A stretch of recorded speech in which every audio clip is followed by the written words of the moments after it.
So I first got to skateboarding when around 8 years old with my twin brother. We have a bowl in front of the primary school we used to go. So we were not interested much in things like football or other stuff. We just saw that ball and it was natural for us. We were kind of the black sheep of the school, and we started skateboarding very early, but kind of toy skateboards. But when we were around 12 years old, we had proper skateboards and we became quite good, and we got sponsors, quite big sponsors like Vans, shoes and other stuff. So for many years skateboarding was everything for us. Then in around 2000 in Uruguay, where I come from, there was a big economic crisis and everything was important was in dollars. So dollar price went like 3 times higher one day to the next. So skateboarding became too expensive. I lost all my sponsors. There was no business for skateboarding and I had to do something. So there was a old surfboard in the garage, so started surfing and I picked it up very quickly. I had already some understanding of how to work with my lower body, upper body, but then I transferred that in the water, and yeah, surfing becomes my passion. I love it. It was something I really need to do. The same like skateboarding, but surfing, then it was like a pure passion. I needed to be in the water all the time. People think that surf skating started like something around 5 years ago, and my first experience on a surf skate was around 18 years ago. Carver was the very first brand who started making surf skates. And I was a skateboarder back in those days, full skateboarder, and I tried that and actually it was super fun.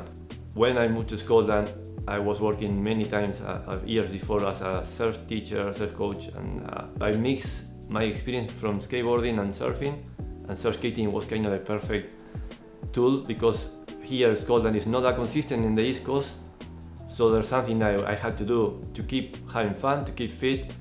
And all my knowledge about surf training and skateboarding, I put it all together, and that's when I thought that this is something that everybody should do, and that's how the Surf Skate Academy started.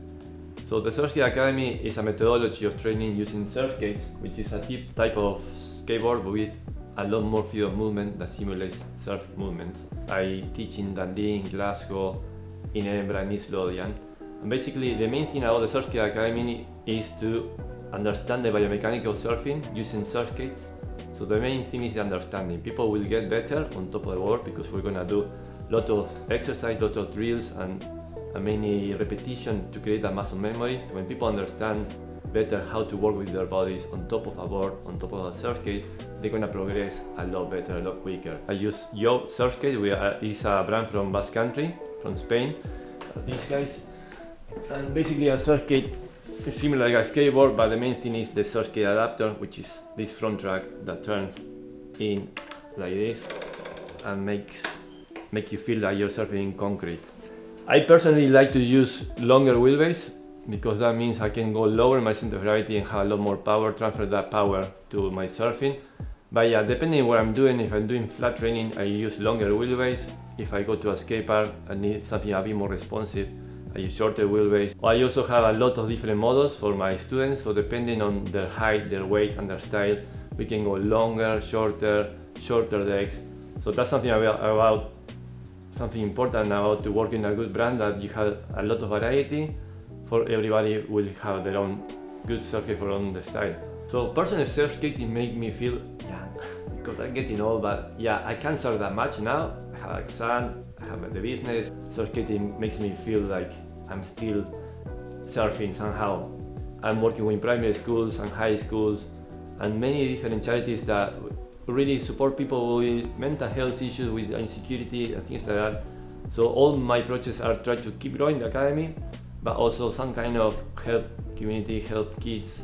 And 2024, for example, that's a big project, is when we open Lost Shore, which used to call Wake Garden Scotland, which is a wave pool technology for surfing, and the Surf Skate Academy will be located there.